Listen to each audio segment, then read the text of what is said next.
출애굽기 3장 1절에서 12절을 중심으로 소명을 따르자 하는 말씀입니다.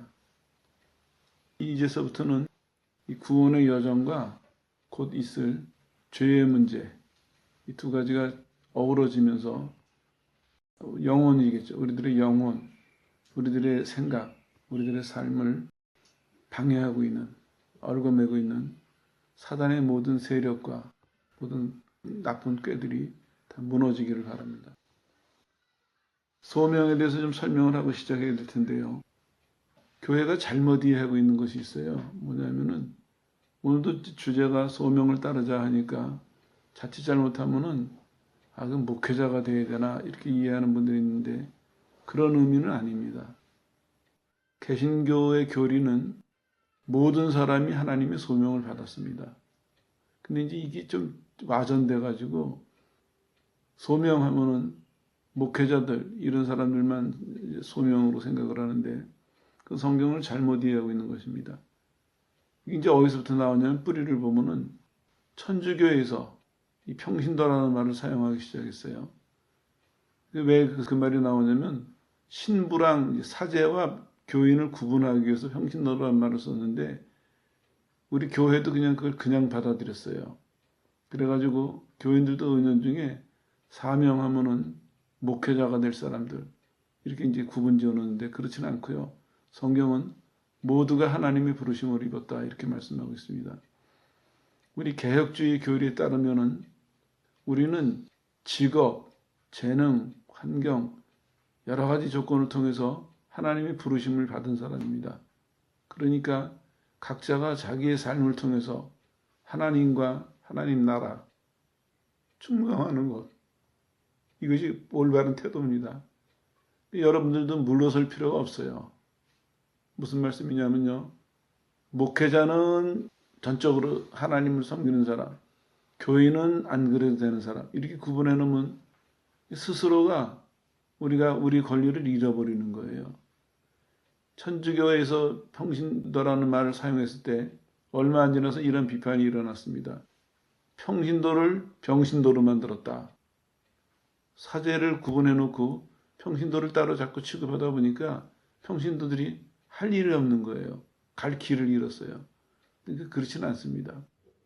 우리 모두는 하나님에게 사명을 받았으니까 각자가 자기에게 주어진 조건 속에서 자기에게 주어진 환경 속에서 하나님의 영광을 위해서 각자가 최선을 다하는 그것이 바르게 이해한 사람이고 바르게 믿는 사람입니다. 오늘 이 소명이라는 부분도 여러분들이 그렇게 이해하셔야 됩니다. 그렇기 때문에 우리는 소명을 받은 사람이기 때문에 생활보다는 생존을 위해서 살아야 됩니다. 살아있다면 하나님을 위해서 일하는 거예요. 살아있다면. 목회자든 교인이든 하나님 앞에 생활을 먼저 보장해달라고 그러는 것은 우리 스스로가 많은 것을 잃어버리는 태도입니다. 모든 사람이 신앙으로 무장해야 될 필요가 바로 여기에 있습니다. 앞으로 이제 더 어려운 시기가 오고 환란이 올수록 우리는 무장해야 됩니다. 살아있다면 내가 하나님 원하시는 열매를 맺는다. 살아있다면 하나님 나한테 맡기신 일을 충실하게 감당을 한다. 이런 각오로 다 임해야 됩니다. 그럴 때 우리가 세상의 모든 방해와 유혹을 이겨나갈 수가 있습니다. 만약에 이제 소명의식이 투철하지 못하면은 생활이 먼저니까 목숨을 주셨음에도 불구하고 어떻게 사는가를 걱정하는 이런 사람이 돼버리면은 이게 이제 목적이 바뀌어버린 거거든요. 그것을 이스라엘의 삶을 통해서 이제 우리가 하나하나 확인할 예정입니다. 그만큼 말씀드리고 시작을 하죠. 소명을 따를 때 처음에 알아야 될 것이 뭐냐면 하나님의 때입니다. 하나님의 때. 우리가 생활하는 가운데서 자꾸 오해를 하는 게 있는데요. 뭐냐면은 어떤 일이 하나 잘 이루어졌어요. 그러면 사람들이 어떻게 이해를 하냐면은 결과서부터 보는 거예요. 이러니까 이렇게 됐구나. 저러니까 이렇게 됐구나. 원인과 결과를 해서 그 일을 결론을 지어요. 그러니까 그 사람은 하나님이 그 사람 삶 속에 아무리 많은 것을 역사하셔도 어떻게 이해하냐면 이런 조건이 되니까 이런 환경이 되니까 이런 결말이 나오는구나. 인과론에 매여가지고 그걸 못 벗어나는 거예요. 그러니까 하나님이 많이 역사하시는 것은 이 사람 신앙에 큰 영향을 못 줘요. 오히려 이 사람은 그쪽으로 발달이 되는 거예요. 그 다음에 무슨 일이 생기면은 그 다음부터 이제 하나님 앞에 하나님 지금 무슨 일이 생겼는데 뭐 주세요. 구하는데 익숙한 사람이 되는 거예요. 처음에는 지혜로운 것 같고 믿음이 자라나는 것 같아요. 뭔가 좀 이해가 되니까. 근데 시간이 가다 보면 어떤 문제가 있냐면 자라나질 않아요. 성경은 이렇게 말씀하고 있어요. 누구에게든지 무슨 사건에서든지 하나님이 시작이십니다. 하나님이. 여기서도 마찬가지예요. 하나님이 모세를 부르실 때도 모세가 조건을 갖춰서 부르신 것 아닙니다. 이렇게 봐야 돼요. 하나님의 때가 되니까 모든 게 다 준비가 되는구나. 이렇게 이해해야 돼요. 거꾸로 모든 게 다 준비가 돼야 하나님의 뜻을 이룰 수 있구나. 이렇게 이해하면은 우리는 이 짐을 평생 벗어날 수가 없습니다. 성경은 그렇게 말하고 있지 않습니다. 하나님의 때가 되면은 다 준비가 된다. 우린 뭘 봐야 됩니까? 하나님 보고 가면 돼요. 하나님 보고 가다가 하나님이 지금이다 하시면은 믿고 나가면 돼요. 어떨 때는 하나님이 다 준비된 걸 보여주시고 지금이다 하실 때도 있고 어떨 때는 지금이다 하셔서 따라 나가 보니까 다 준비가 됐네. 이럴 수도 있거든요. 이게 믿음이고 이게 성경적인 이해인데 자꾸 이걸 우리 바꿔놓고 생각을 하니까 결국엔 거기 이제 뭐가 문제가 걸리냐면 하나님을 보는 것이 아니라 우리가 보이는 것에 의존하기 때문이에요. 신앙훈련은요, 안 보이는 하나님을 이해하고 하나님 의지하는 걸 배워야 돼요. 여기 훈련이 돼야 됩니다. 나도 지금 안 보이는 이렇게 표현을 썼지만 실제로 믿음의 눈으로 바라보면요, 우리가 이 육신의 눈으로 바라보는 것보다 믿음의 눈으로 바라보는 것이 더 정확합니다. 하나님이 더 분명히 잘 보여요. 근데 이쪽 부분에 우리가 훈련이 안 됐기 때문에 늘 보이고 만져지고 육신으로 확인이 되는 쪽에 기대고 사는 것이죠. 여기서도 마찬가지입니다. 거꾸로 오해하시지 말고 이제 생각의 틀을, 생각의 태도를 바꾸셔야 됩니다. 우리 구원의 여정도 마찬가지고 수요일 저녁에 할 죄의 문제도 마찬가지고 갈등들이 나올 거예요. 두 가지를 말씀드릴 텐데 이 두 가지를 잘 믿음 안에서 합칠 수 있는 사람이 자라나는 것이고 못 그러는 사람은 못 자라나는 것입니다. 그러니까 우리가 잘 정신 차리고 따라가야 됩니다. 여기서도 이걸 보셔야 돼요. 하나님의 때가 되니까 다 준비가 됐구나. 이렇게 이해하셔야 됩니다. 여기 이제 기본적인 태도예요. 내용을 보니까 하나님께서 이제 모세를 부르실 때쯤 됐어요. 모세가 자기가 나섰다가 물론 한번 실패하는 경우도 있지만 그렇지만 시간이 되니까 하나님이 다시 모세를 부르세요. 이제 다시 말씀드리면 모세가 서둘렀던 것이죠. 하나님의 때는 뒤에 있었는데 자기가 막 서둘렀습니다. 보니까 애굽 왕이 죽어요. 투트모스 3세입니다. 요거 설명을 드렸죠. 모세와는 그냥 단순한 경쟁 관계가 아니라 그 모세의 양어머니랑 여러 가지 조건을 봤을 때 모세를 더 미워할 수밖에 없고 더 싫어할 수밖에 없는 조건을 가진 투트모스 3세가 죽어요. 또 하나는 뭐냐면 이스라엘이 고난을 받다가 보니까 하나님을 찾아요. 이제 하나님에게 들을 준비가 되어 있습니다. 하나님 말씀하시면 들을 준비가 되어 있고 하나님 인도하시면 따라갈 준비가 이제 돼가고 있습니다. 마음속에. 그리고 하나님은 어떻게 표현되냐면 아브라함에게 하신 언약을 기억하시고 또 이스라엘을 권념하셨다. 요거는 이스라엘을 도우려고 방문하신다. 이런 의미예요. 조건이 다 맞죠? 이 사람들에게 큰 걸림돌이 애굽 왕이었거든요. 그 왕은 죽었습니다. 방해물이 하나가 제거가 됐어요. 그 다음에 이스라엘도 마음속에 하나님을 그리워하기 시작했어요. 이게 왜 중요하냐면요. 이 사람들이 하나님 말씀을 따라서 지금 가나안으로 가야 되거든요. 근데 하나님의 능력만 가지고 갈 수 있겠어요? 이 사람들 마음이 움직여야죠. 조건이 뭐냐면 이 사람들이 하나님을 찾기 시작해요. 이 얘기는 성경에 계속해서 반복이 돼요. 하나님의 역사가 일어날 때쯤 되면은 법궤 문제만 해도 그래요. 법궤를 블레셋에게 뺏겼죠. 그러다가 오랜 시간이 지나니까 이스라엘 마음속에 하나님을 그리워하는 마음이 생겼어요. 그 전까지는 법궤를 갖고 있으면서도 하나님을 마음속으로 섬기지 않았어요. 그다 뺏겨놓고 한 20년쯤 지나니까 그리워하는 마음이 생겼고, 그리워하는 그때에 다윗을 통해서 그걸 찾아오시거든요. 그래서 신약 성경은 뭐라고 말씀하고 있습니까?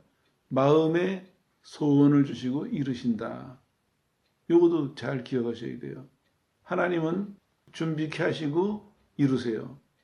그래 그게 복된 것이, 하나님 혼자 하시면 혜택은 있을지 모르지만 상은 없어요.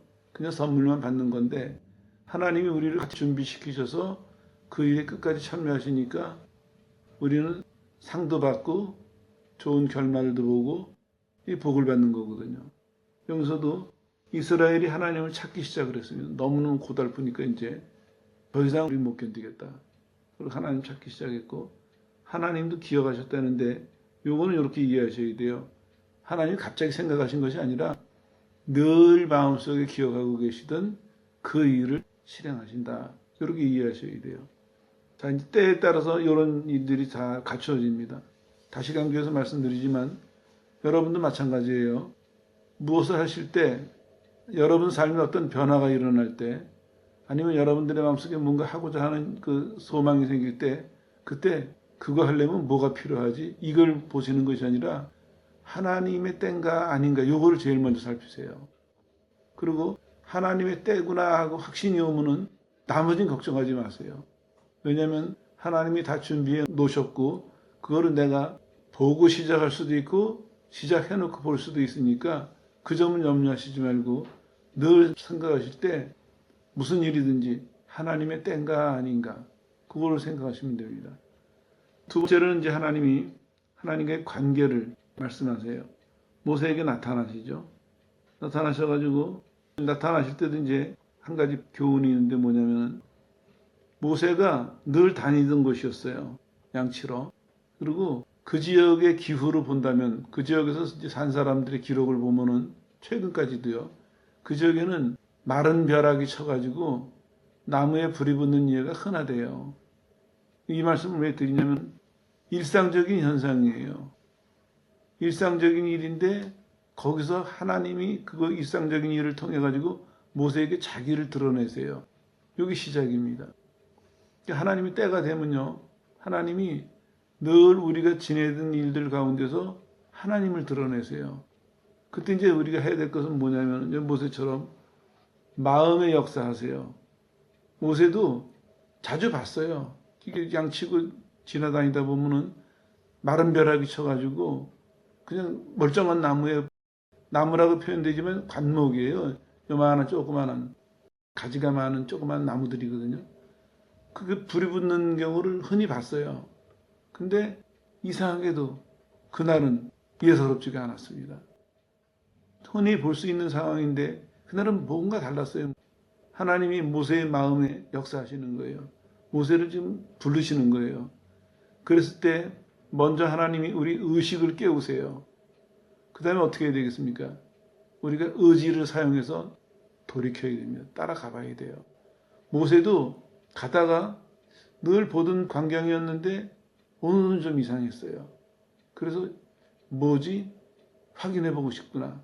그리고 돌아오는데 어떻게 했습니까? 하나님의 음성이 들렸거든요. 모세야, 모세야. 자, 요게 이제 하나님의 소명을 따를 때 우리가 반드시 경험해야 될 과정이에요.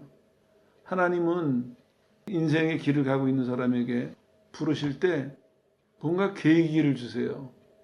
근데 그 계기가 사람들 생각하기는 엄청난 큰일 같지만 그게 아니라 아주 작아 보이는, 아주 사소해 보이는 그런 일로 우리를 부르시거든요. 그때 이제 지혜로운 사람은 우리 의식을 깨우실 때 평소보다 좀 다르다 했을 때 처음에는 이제 눈치챌 수 있어야 되고, 그 다음에는 의지를 사용해서 따라가 봐야 돼요. 이 말씀은 뭐냐면요, 은혜 받는 것도 그래요. 사람들은 이제 자꾸 극적인 걸 좋아하는데 극적인 경우도 있죠. 간증을 들어보면은. 그러나 일반적인 말씀을 드리면 하나님은 늘 사모하는 사람에게 은혜를 주세요. 늘. 그게 공평하지 않습니까? 구원의 문제는 우리 힘으로 해결할 수 없으니까 그 사람이 준비가 좀 덜 돼서도 주세요. 물론 뭐 축복도 준비가 부족해도 주시지만, 그렇지만 일반 신앙생활에서는 하나님이 깨어있는 자에게 더 역사하세요. 아니, 거꾸로 말씀드리면 깨어있는 자가 하나님의 역사하심을 빨리 알아볼 수 있어요. 그 사모하라고 말씀하시는 겁니다. 하나님이 우리에게 깨어있어라 사모하라 말씀하시는 것은 우리에게 신앙생활하느라고 어떤 부담을 주시거나 어려운 일을 시키시는 것이 아니에요. 깨어있는 것이 우리한테 유익하기 때문에, 깨어있는 자가 순간순간 하나님의 뜻을 깨달을 수 있고 하나님의 인도하심을 깨달을 수 있으니까 우리한테 유익하기 때문에 깨어있으라고 하시는 거거든요. 하나님은 늘 역사하세요. 해가 뜨면 하루 종일 비추듯이 하나님은 늘 역사하시는데, 내가 역사하기 위해서 네가 깨어있어라 어떤 조건이나 값을 요구하시는 것이 아니에요. 나는 늘 역사하는데 너가 이걸 깨닫고 따라오려면 너는 깨어있어야 된다, 이런 조건이거든요. 우리가 하나님 앞에서 늘 깨어있는 사람, 그런 사람이 무슨 유익이냐면 아주 작은 것에서도 하나님의 손길을 볼 수가 있어요. 아주 작은 것에서도 하나님의 손길을 느낄 수가 있습니다. 이거 이제 두 가지로 나눠서 다시 말씀드릴게요. 신앙생활 하다 보면 그래요. 어떤 사람은 큰 거에서 은혜를 받아요. 큰 사건, 큰 어떤 일이 있어야. 나머지는 잠잠해요. 그 사람의 삶은 어떻습니까? 한번 꽃을 확 피웠다가 또 시더라고, 확 피웠다가 시더라고. 들쭉날쭉, 들쭉날쭉. 이 폭이 커요. 그러나 또 다른 사람은, 늘 깨어있는 사람은 매일매일 잔잔한 것 같지만 매일매일 깨어있어요. 매일매일 하나님의 살아계심과 역사하심과 결과를 보고 살아요. 그런 차이가 있어요. 그런 사람은 하나님의 작은 움직임에도, 작은 인도하심에도 감지가 되는 거예요. 깨어있으니까. 그리고 실제로 보면요, 하나님하고 깊이 교제했던 사람일수록 하나님의 작은 인도하심에 민감했어요. 엘리야도 보십시오. 갈멜산에서 큰 역사를 일으켰어요. 그리고 바알, 아세라 선지자들 850명을 죽여버렸거든요. 대승리를 거뒀어요. 근데 엘리야가 어떻게 됩니까? 광야에 가서 다시 기도하게 되고, 그리고 하나님이 다시 데려가신 것이 어디예요? 호렙산이에요. 거기서 큰 불이 나고 큰 소리가 나고 하고 나서 맨 마지막에 세미한 음성이 들려요. 엘리야야, 너 왜 여기 있느냐? 세미한 음성이 들리면서 엘리야가 앞으로 뭐 해야 될지 엘리사한테 선지자를 세우고 그 주변의 나라들에 대한 예언이 쭉 나오거든요. 위대한 역사는 거기서 그렇게 시작해요. 세미한 데서. 근데 이제 우리는 익숙해 있지 않으니까, 이제 우리식으로 믿으니까 우리는 깜짝 놀랄 만한 그런 걸 원하거든요. 근데 실제로 하나님을 따라가는 사람은요, 세미한 소리에 깨어 있어야 됩니다. 세미한 소리에. 그리고 그 세미한 소리에 내가 믿고 의지를 동원해서 따라가는 사람이 하나님의 큰 역사에 참여할 수 있는 것이고, 그렇지 않은 사람은 상이 작아요. 왜냐하면은 하나님이 역사하실 때 이 사람 깨닫고 자발적으로 따라가는 사람이 있고, 자발적이라는 말 나중에 또 설명을 드릴게요. 계속해서 앞으로 나올 거예요. 어떤 사람은 하나님이 쓰시긴 쓰시는데 이 사람 의지는 별로 없어요. 그냥 하나님이 쓰시는 거지. 그런 구분도 이제 생활하면서 해야 되겠죠. 다시 이제 본론으로 돌아갑니다. 하나님이 나타나실 때 이런 식으로 나타나세요. 깨어있는 것. 그리고 하나님이 뭔가 인도하심이 있을 때 의지를 동원해서 따라가야 되는 것. 요거가 첫 번째로 배워야 될 것이죠. 그 다음에 이제 하나님 뭐 하시냐면요, 관계를 말씀하시래요. 너 신발 벗어라. 관계를. 여기 거룩한 곳이다. 이게 중요해요. 신앙생활하면서 잘못 생각하고 있는 것들이요, 하나님에게 뭔가를 보여지는 것, 만져지는 것, 그걸 우리는 원하거든요. 근데 하나님은 뭘 주시냐면은 안 보이는 관계를 주세요. 다시 말씀드리면 이런 거예요. 하나님을 만난 사람들도 보면은 나는 하나님을 만나서 뭔 보장을 받았다. 내가 너 뭐 어떻게 해주겠다. 이런 보장을 받으면은 굉장히 좋아해요. 그런 거로. 근데 가만히 따라가 보세요. 그거는 얼마큼 가다 보면 시들해져요. 하나님은 은혜를 어떻게 주시냐면은 나는 누구고 너는 누구다, 이걸 가르쳐 주세요. 이게 올바른 거거든요. 근데 이제 애석하게도 사람들은 관계를 중요하게 생각하지 않아요. 이 가치를 모르니까. 근데 하나님 관계에서 제일 중요한 게요. 하나님과 나의 관계에 눈을 뜨는 거예요. 왜냐하면요. 하나님은 부족함이 없으시잖아요. 근데 중요한 거는 그 하나님이 나랑 무슨 상관이 있냐가 문제거든요. 하나님이 전지전능하셔도 상관이 없으면은 아무 소용이 없는 거잖아요. 반대로 하나님이 전지전능하세요. 근데 나랑 관계가 있어요. 나는 아무것도 없어요. 이건 걱정할 일이 아니에요. 하나님하고 관계가 있잖아요. 하나님이 너는 내 백성이다. 신약으로 넘어서 너는 내 아들이다. 관계를 말씀하셨어요. 그러면 뭐가 걱정입니까? 하나님이 계시는데 그 하나님이 나랑 관계를 지금 맺으셨는데 뭐가 걱정이에요? 근데 우리는 이 엄청난 축복을 못 보니까 자꾸 하나님이 뭘 어떻게 해주신다고 약속을 하셨다. 뭘 어떻게 해주셨다고 증거가 있다. 여기에 우리는 힘을 얻으려고 하거든요. 이거는 어리석은 일이에요. 하나님이라는 큰 선물을 제쳐놓고 우리는 많은 부스러기를 붙들고 평생 그걸 가지고 의지하고 살아가려고 하거든요. 아니에요. 은혜를 받을 때는 은혜를 정상적으로 받는다면은 제일 먼저 하나님은 그 사람에게 나랑 너랑 관계의 눈을 뜨게 하세요. 나는 누구고 너는 누구다. 여기에 눈을 뜨게 하세요. 그럼 이 사람은 그 순간에 모든 걸 다 갖는 거예요. 왜냐하면 모든 걸 다 하실 수 있는 하나님하고 관계가 맺어졌잖아요. 인간관계도 그래요. 인간관계도 어떤 사람들은 만나서 밥 먹어야 되고 만나서 어디 같이 다녀야 되고 몰려 다녀야 되고 그래야 친하다고 느끼는 사람이 있어요.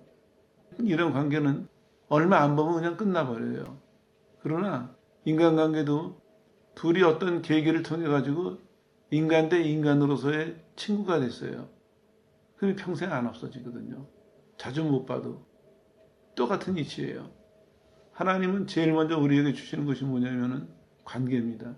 그래서도 소명을 주시면서 소명을 감당하게 하시기 위해서 많은 게 필요하겠죠. 근데 제일 먼저 뭘 주세요, 지금? 관계예요. 나는 주인이고 너는 내 종이다. 나는 주인이고 너는 내 일꾼이다. 하는 이 관계를 주세요. 모세가 평생을 충성할 수 있었던 조건이 뭡니까? 이 관계예요. 모세는 이날 가슴속에 새겨졌어요. 아, 나는 하나님의 일꾼이구나. 나는 하나님의 종이구나. 이게 새겨졌어요. 그러니까 하나님이 시키신 모든 일에 대해서 태도가 달라지는 것입니다. 물론 앞으로 모세가 가야 될 길은 복잡해요. 왜냐하면 이스라엘을 데리고 가야 되는 일이니까.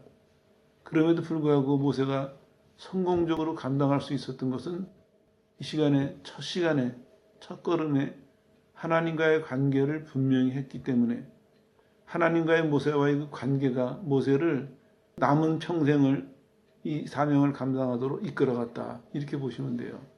우리도 마찬가지입니다. 아까 말씀드린 대로 돌아가면은 나한테 어떤 직업을 주시든지 어떤 재능을 주시든지 어떤 환경을 주시든지 그것에 앞서서 하나님은 누구시고 나는 누구냐 하는 이게 깨달아져야 돼요.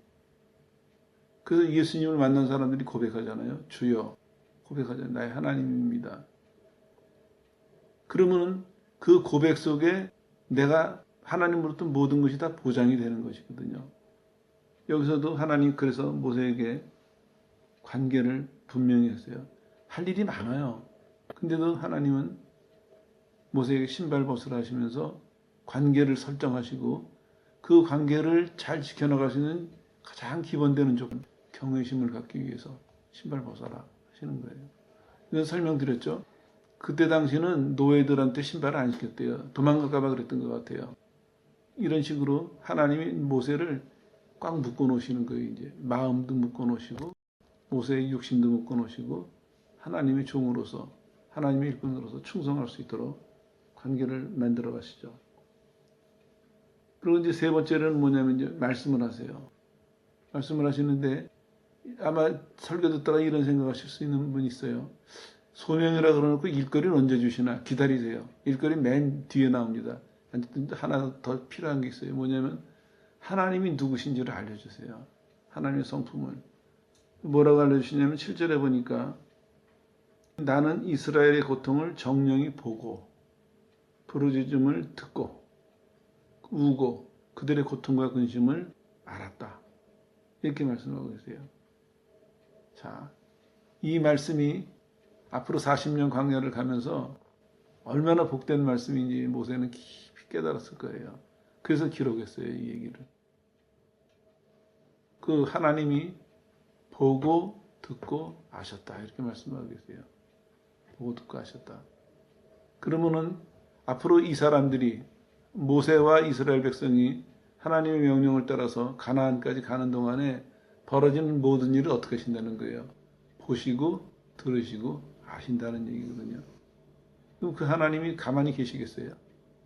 하나님이 이스라엘을 택하셨고 하나님이 이스라엘을 그로 가라고 인도하고 계시는데 이스라엘이 매일매일 겪는 사건들, 일들 속에서 하나님이 가만히 계시겠어요? 놓치고 가시는 일이 있으시겠어요? 모르고 가는 일이 있으시겠어요? 모든 것이 보장되지 않습니까? 얼마나 복된 말씀인지 몰라요. 친절하게 하나님은 모세에게 이렇게 설명하고 계세요. 내가 다 보고 있고, 내가 다 듣고 있고, 내가 알고 있다. 너희가 지금 어떻게 살아왔고, 무엇을 원하는지, 너에게 무엇이 필요한지 내가 충분히 알고 있다. 물론 하나님은 우리가 생각하는 것보다 더 분명하고 더 확실하게 아시겠죠. 자, 여기서 이제 모세가 안심을 얻었죠. 힘을 얻게 되고 우리도 마찬가지예요. 우리가 믿는 사람으로서 살아갈 때 어떤 직업이든지 어떤 환경이나 어떤 조건에서 믿는 사람으로 살아갈 때 내가 할 일을 생각하시기 전에 먼저 하나님이 누군지를 먼저 생각하세요. 그리고 그 하나님의 성품을 생각하세요. 하나님은 이렇게 사랑이 많으시고 친절하신 분이에요. 하나님이 명령을 하시니까 하나님은 나한테 일만 시키시나 이렇게 오해하는 분들이 계시는데 아니에요. 하나님은 일 시키시기 전에 뭐라고 하시냐면 하나님이 우리를 얼마나 사랑하시는지 하나님이 성품이 어떤 분인지 알려주세요. 이렇게 친절한 분이 있으세요? 남의 사정을 다 보고 계시고 다 듣고 계시고 살펴서 다 알고 계시고 왜 우고라는 말을 썼냐면요. 고통과 근심을 아셨다는 얘기는요. 내가 그게 체험해서 뭔지를 안다 이런 의미예요. 신약에서는 예수님이 이렇게 설명하고 있어요. 우리가 당하는 고통을 예수님이 미리 겪으셨기 때문에 우리가 어떤 고통을 당하더라도 예수님은 우리 고통을 충분히 이해하신다. 충분히 이해하신다는 얘기는 우리를 어떻게 도와야 될지 충분히 알고 계시는 분이다. 우리를 어떻게 도와야 될지 충분히 하실 수 있는 분이다. 이 얘기가 포함되어 있는 얘기거든요. 자, 이제 이 얘기를 좀 넓혀보죠. 여러분의 매일 매 순간 믿음 생활에서 매 순간 기도 생활에서 꼭 기억하십시오. 하나님은 우리가 기도하는 하나님은 눈에는 안 보이지만 어떤 분이세요? 나를 보고 계시고 듣고 계시고 알고 계시는 분이에요. 충분히. 우리가 아는 정도가 아니라 하나님 능력으로 하나님의 지혜로 나에 대해서 내 주변에 대해서 충분히 알고 계신 분이에요. 그것이 오늘만이 아니라 내 일생에 다 들어가 있어요. 내가 예수 믿는 순간뿐만 아니라 예수 믿기 전도 그러셨고 예수 믿은 다음도 그러셨고 천국 가는 시간까지 다 포함이 되어 있어요. 하나님이 보고 계시고 듣고 계시고 알고 계세요. 걱정 없잖아요. 하나님이 보고 계시니까. 그래서 우리가 딴 길 가지 않는 겁니다. 우리가 하나님이 이런 은혜가 없으면요. 우리가 믿음이 있어도 딴 길 갈 수도 있어요. 근데 왜 딴 길 안 가냐면 하나님이 보고 듣고 알고 계시니까 우리를 보호 속에서 벗어나지 않게 하신 거거든요.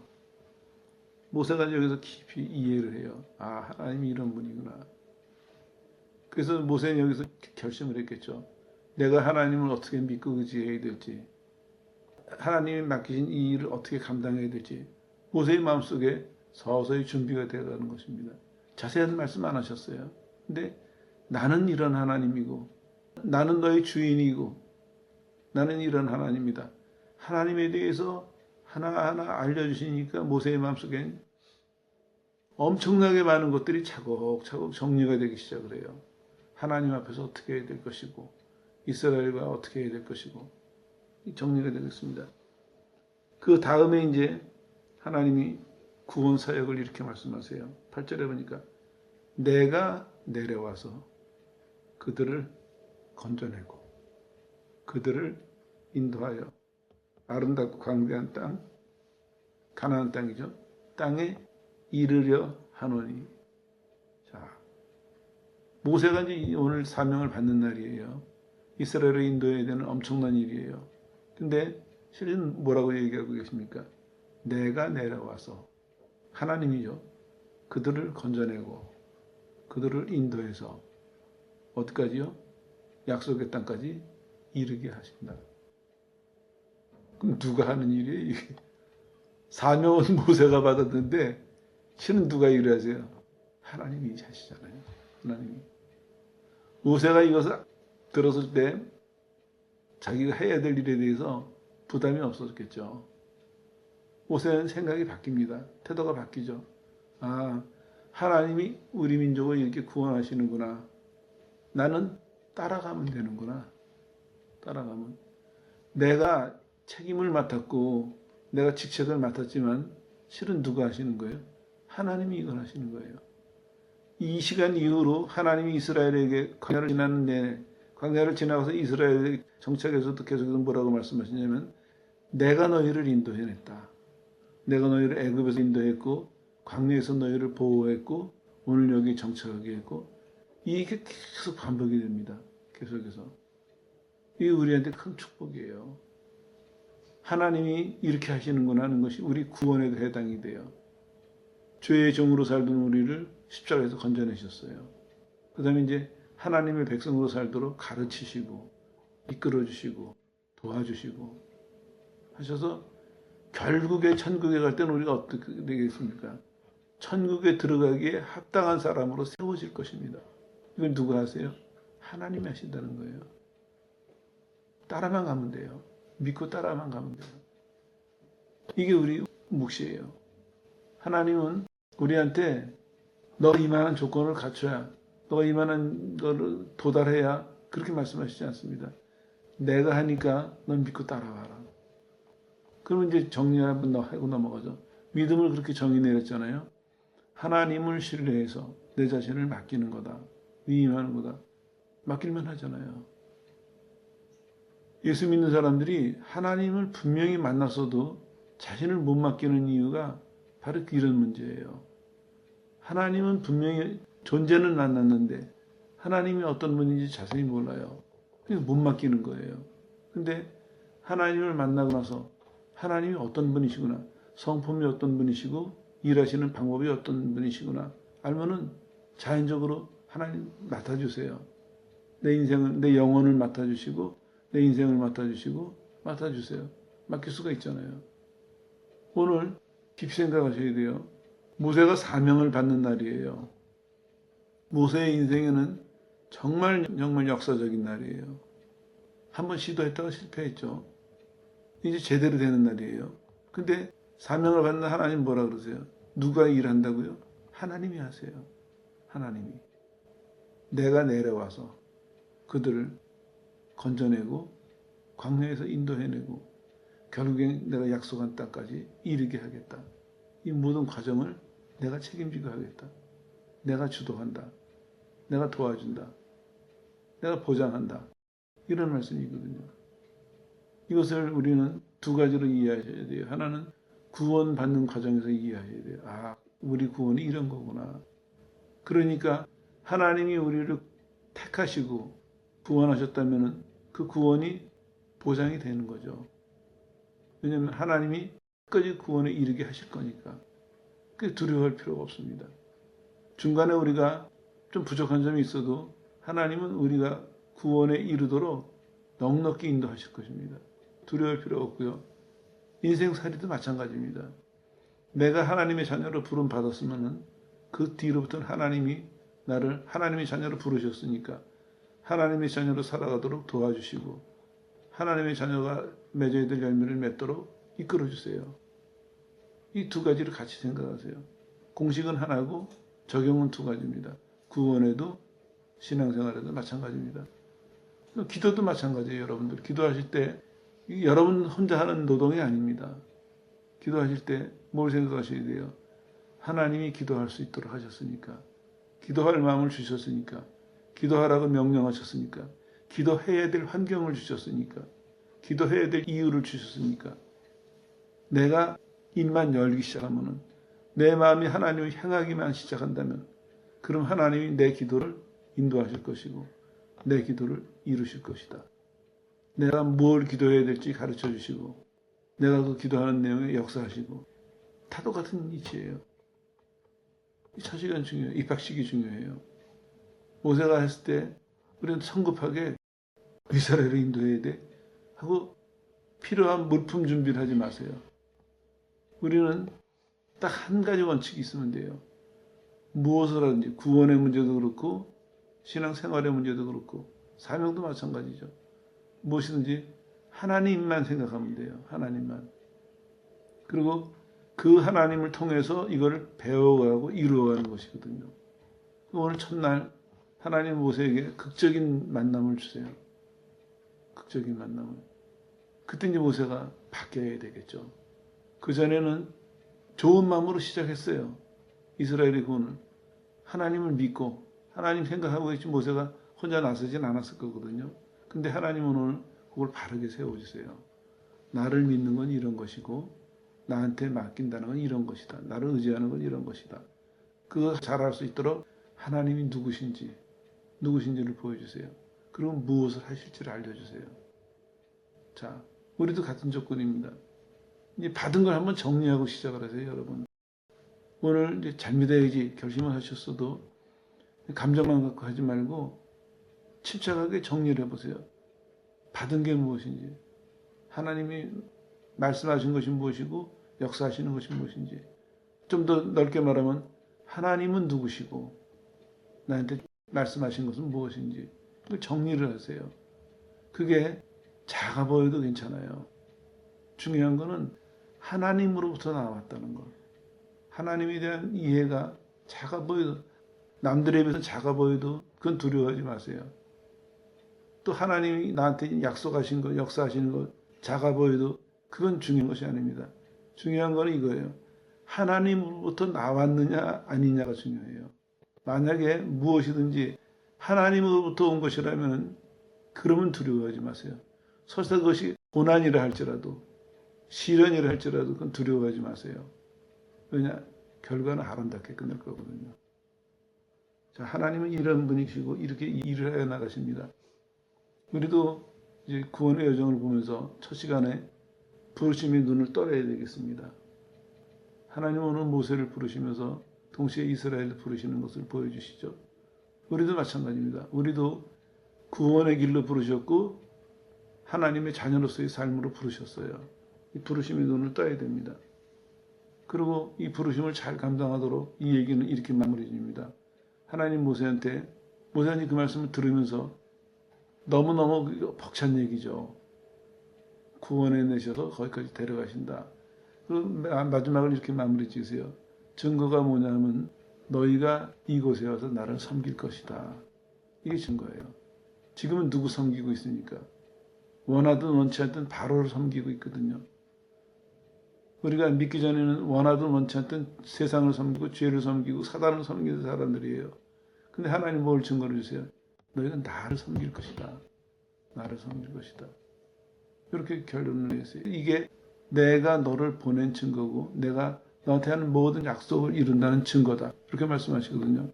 우리도 하나님이 우리를 부르심으로 우리를 구원하시고 하나님의 자녀로 우리를 인도하세요. 증거가 뭐로 나타나야겠습니까? 하나님을 섬기는 거로 나타나야 됩니다. 하나님 섬기는 거로. 입학식 날 이제 결론은 이겁니다. 하나님은 부르십니다. 그리고 말씀하시고 인도하세요.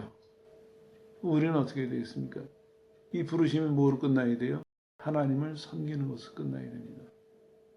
구원의 주님으로 섬겨야 되고 인생의 주님으로 섬겨야 되고 삶의 주님으로 섬겨야 됩니다. 첫날 요것만 확실하게 하고 나면 앞으로 우리가 이 여정을 따라가는데 훨씬 더 이해하기가 쉽고 따라가기가 쉬울 것입니다. 꼭 기억하십시오. 하나님은 여기서 자신을 드러내셨고 관계를 맺으셨어요. 그리고 말씀하시고 모세에게 끝으로 증거는 섬기는 것이다 말씀하셨습니다. 여러분도 이 과정을 잘 기억하시고 여러분의 신앙생활, 여러분의 사명에 대해서 잘 정리를 하십시오. 그래서 이제는 예전보다는 다르게 좀 더 분명하고 좀 더 온전하게 하나님 섬겨서 여러분들의 삶이 더 복되게 되기를 예수의 이름으로 축원합니다.